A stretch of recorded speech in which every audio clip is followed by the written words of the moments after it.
আমাদের পূর্বতন prime minister ওনার ধারণা আকাঙ্ক্ষা ছিল যে উনি নোবেল পুরস্কার পাবেন। উনি নোবেল পুরস্কার পান নাই, ডক্টর ইউনূস কেন পেয়েছেন এই জন্য তার একটা জিজ্ঞাসা। সরকার একটা টাইম নির্ধারণ করে দিবেন, ওই টাইমে দিতে হবে। দুইতে বলা হচ্ছে টাইমের মধ্যে না দিলে 1 লক্ষ টাকা জরিমানা, প্রতিদিনের জন্য 5,000 টাকা জরিমানা। এরপরে বলছে যদি না দেওয়া হয় এটা পাবলিক ডিমান্ড অ্যাক্ট অনুযায়ী রিকভারি হবে। তারপরে বলল সরকারের কাছে আপিল করা যাবে, সরকারের সিদ্ধান্ত চূড়ান্ত হবে। কিন্তু কোন রকম 236 ধারা অনুযায়ী আমাদের কোনো প্রসিডিওর ফলো করা হয় নাই, এবং এই অপরাধগুলি কোনো অপরাধ না, এগুলি অল আর সিভিল লায়াবিলিটিস। কারণ শ্রম আদালতে 3টি যারা আছে, যে একটা হচ্ছে অ্যাডমিনিস্ট্রেটিভ আর একটা সিভিল। সিভিল মামলা হচ্ছে উৎপত্তি হয়েছে 283 ধারা থেকে, আর এই মামলাটি হচ্ছে 4-7, 4-8, 117 এবং 234। এগুলি ক্রিমিনাল অপরাধের মধ্যে চ্যাপ্টারে পড়ে না, অথচ এগুলিকে ক্রিমিনাল অপরাধ হিসাবে বর্ণনা করেছে, যেই জন্য জাতিসংঘ এগুলিকে পর্যবেক্ষণ করে বলেছে ন্যায়বিচারের সাথে প্রতারণা। তো সুতরাং আজকে কোর্ট এই সমস্ত জিনিস শুনানি করে বিবেচনা করে আজকে এই আপিলটিকে চূড়ান্তভাবে গৃহীত করেছে, মঞ্জুর করেছেন, এবং চার্জের থেকে আসামিদেরকে খালাস দিয়েছেন এবং অব্যাহতি দিয়ে আসামি যে 4 জন, ডক্টর মোহাম্মদ ইউনূস, তারপরে হচ্ছে আশরাফুল হাসান, নূরজাহান বেগম এবং মোহাম্মদ শাহজাহান, তারা হচ্ছে চেয়ারম্যান এবং ডাইরেক্টর গ্রামীণ টেলিকম। অর্থদণ্ড সহ যা আছে এই মামলা সমস্ত জিনিস এই মামলায় বাতিল ঘোষণা করা। আমরা অবশ্যই রায় সন্তুষ্ট, কারণ যেখানে আইনের শাসন প্রতিষ্ঠিত হয়েছে আর যেখানে জাতিসংঘ বলেছে ন্যায় বিচারের সাথে প্রতারণা, এই জিনিসটার আজকে সমাধান করে বাংলাদেশের জুডিশিয়ারির মান, ইজ্জত, সম্মান আজকে বিশ্বের সামনে ধরে তোলা হলো, তাই আমরা সন্তুষ্ট। আজকে বাদী শোনেন, আমার কথা শোনেন, এটা তো বাদী পক্ষ তার আইনজীবীকে নিয়োগ অব্যাহত রেখেছে কি না রেখেছে তা তো আমরা জানি না। প্রশ্ন হচ্ছে আমি যদি আজকে এখানে না থাকি, নিয়ম হচ্ছে ইন পার্সন সে করতে পারে।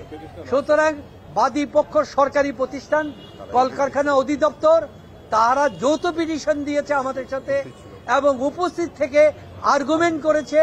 আর্গুমেন্ট করার পর কোর্ট সন্তুষ্ট হয়ে রায় দিয়েছে। আপনাদের একটি জিনিস সংশোধন করে দিচ্ছি। আপনারা লিখেছেন ডক্টর মোহাম্মদ ইউনূস সহ তাদের বিরুদ্ধে 2টা মাত্র ক্রিমিনাল মামলা হয়েছে, একটা হচ্ছে লেবার কোর্টে আর একটা হচ্ছে আপনার দুর্নীতি দমন। এইটা আজকে তো সমাপ্তি হয়ে গেল, আর ওইটা তো এখনো মামলা চলমান অবস্থায় রয়েছে, আর ট্রায়ালই শুরু হয় না।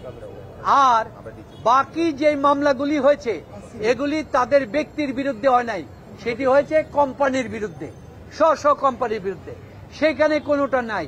আর গতদিন আপনারা একটা রায় ঘোষণা করেছেন যে আপনারা বলছেন হাইকোর্টে বলছে 266 কোটি টাকা, 666 কোটি টাকা জমা দেওয়ার জন্য। এই ধরনের কোনো আদেশ হাইকোর্ট দেয় নাই, কারণ 2004 সাল থেকে আরম্ভ করে 2017 সাল পর্যন্ত গ্রামীণ টেলিকম সমস্ত ট্যাক্স দিয়ে এসেছে, যেটা deputy commissioner, joint commissioner, additional commissioner এবং কমিশনার পর্যন্ত অ্যাপ্রুভড হয়েছে।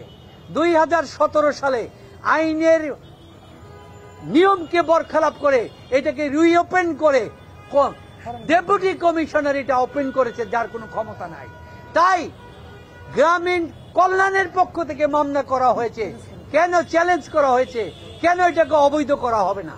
সুতরাং এখানে কোর্ট আদেশ দিয়েছে, এটা অবৈধ কি অবৈধ না, তার কখনো টাকা দেওয়ার ঘোষণা দেওয়ার অধিকার নাই, সেটা আপনারা ভুল দিয়েছেন, কোনো হয় নাই।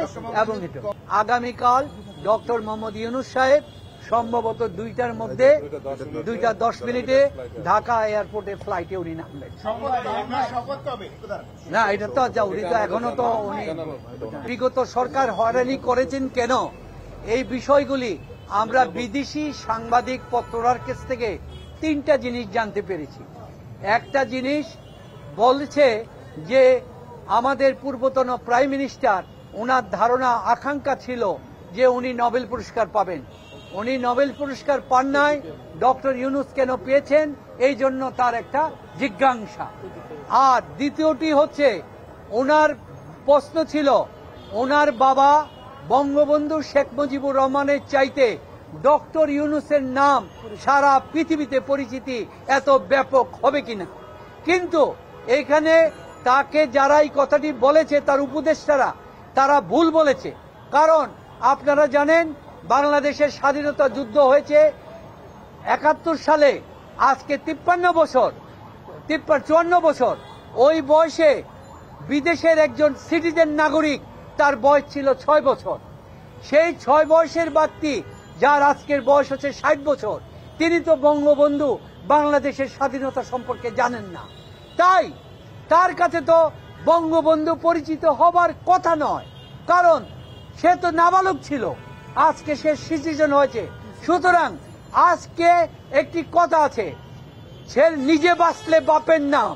ডক্টর ইউনূস আজকে সারা পৃথিবীতে আজ পর্যন্ত এত উন্নত দেশের কোন ব্যক্তি সারা পৃথিবীতে গ্রহণযোগ্য হয় নাই, তিনি গ্রহণযোগ্য হয়েছেন সেইভাবে। হাইকোর্টের নির্দেশ ছিল তাড়াতাড়ি করার জন্য, এবং এটা দীর্ঘদিন আরো দেরি হয়ে গেল, 2 মাসের চেয়েও।